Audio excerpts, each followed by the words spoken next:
Alright YouTube, welcome back. I'm doing a video this week on the 656. As you guys can remember, I did do a video of this running. I took it for a ride actually out in here, but it was a little darker than I thought it was, and I don't think it showed up very well. But anyway, the story on this tractor is that a year ago, actually just a year and a week ago to be exact, I found it on Facebook Marketplace up in Barton, New York. A guy sells a bunch of old farm tractors up there, and I contacted him and went and looked at it.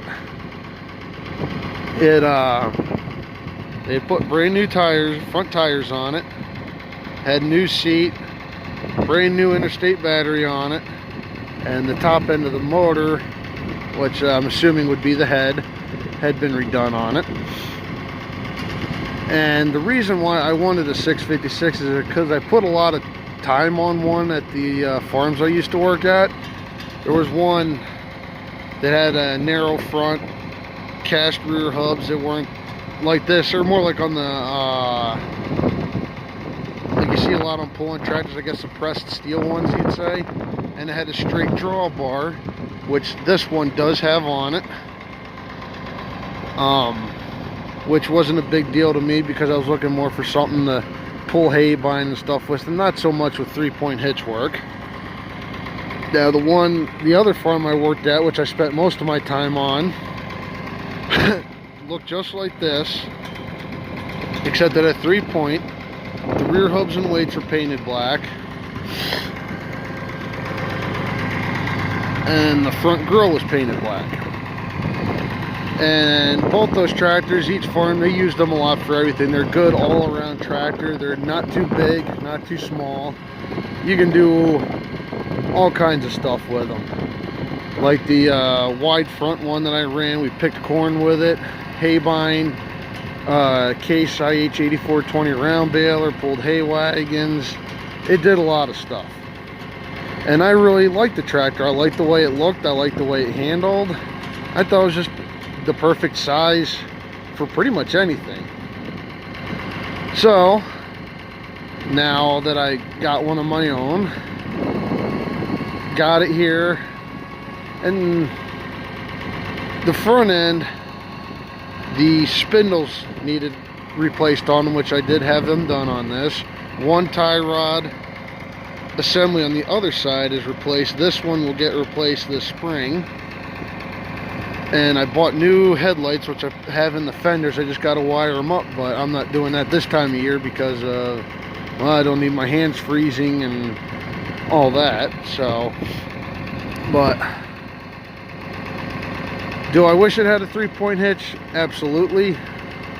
But when I talked to a equipment mechanic who's very knowledgeable, he's actually the one who did the work on this, and he worked on our Oliver 770 as well, saying that there weren't a whole lot of these with just straight drawbars, that they mostly came with fast hitches and 3-point hitches.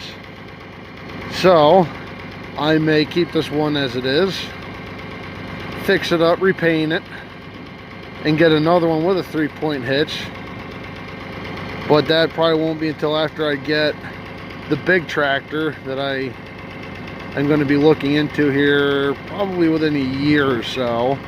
For here, I have ideas, but if you have suggestions, feel free to drop them in the comments on it. Anyway, this is a 6-cylinder gas gear shift. I did pick up extra parts from someone who was parting one out in Muncie. The parts tractor had a perfectly straight hood. Actually, I got all the tin work except for fenders. Up here, you can see the gear shifter's been out. I did get the gear shifter off that tractor to put on here.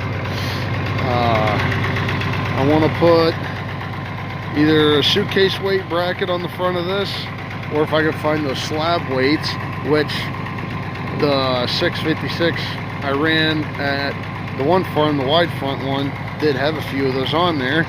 And actually that tractor is kind of wore down.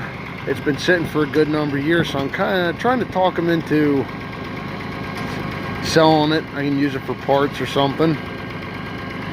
And I almost thought about painting this the same as that one with the black hubs and weights and front grill, because it was neat. Yeah, I just thought it looked really unique. Haven't decided yet. If you want to give your input, feel free to. But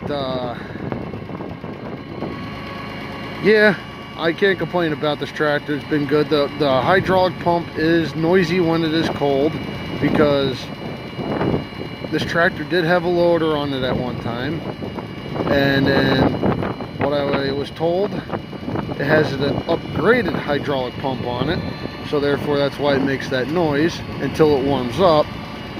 But hydraulics haven't failed, everything works good, so I'm not complaining. This one will get used probably quite a bit this summer on the brush hog, because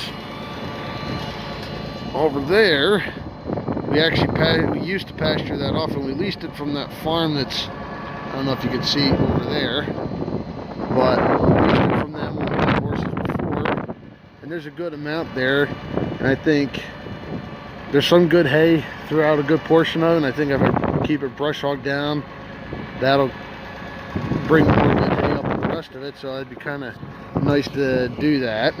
So we'll be getting some videos of that this upcoming summer.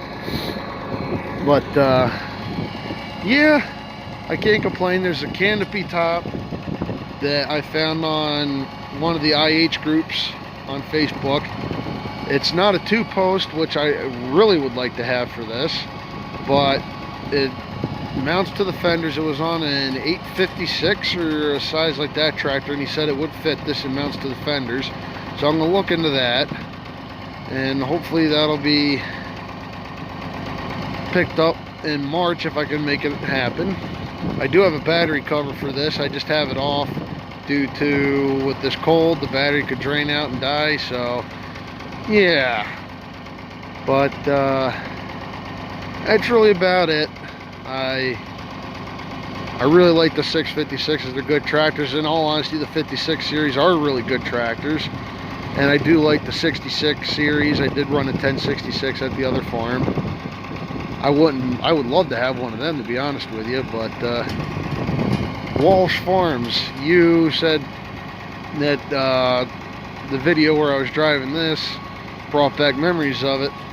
One you ran that was a hydrostatic. Well, this is gear shift, but hey, 656 is good nonetheless. I just don't have an interest in getting a hydro. I always like the gear shift. So if you guys have any questions in regard to this tractor, feel free to ask, or any suggestions to upgrades or anything, feel free. I do run non-ethanol gas in my gas tractors, which would be the Super H and this one. There are at least 2 places nearby that sell it, so getting it is not a problem. So I'm gonna go ahead and take this back up to the barn, and that should do it.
the battery here. That seems to keep it from dying.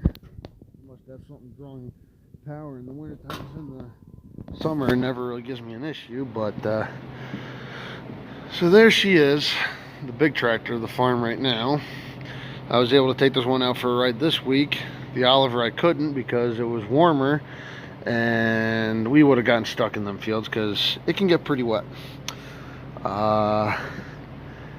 Next weekend will be the 53 Super H, because that was the next one I got after this one. If you guys remember, this one was actually parked downstairs, but it got moved up here in the barn because we are going to be working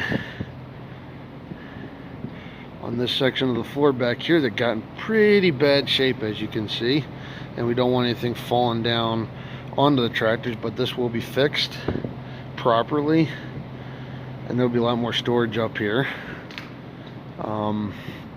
So that's about it for this video. I hope everybody's staying warm. I know it's mid-20s right now, which sucks, but hopefully spring will be here so we can start getting out in the fields and getting some stuff done. So anywho, if you guys have any suggestions for videos or something you want to see or me to do on, feel free to comment that.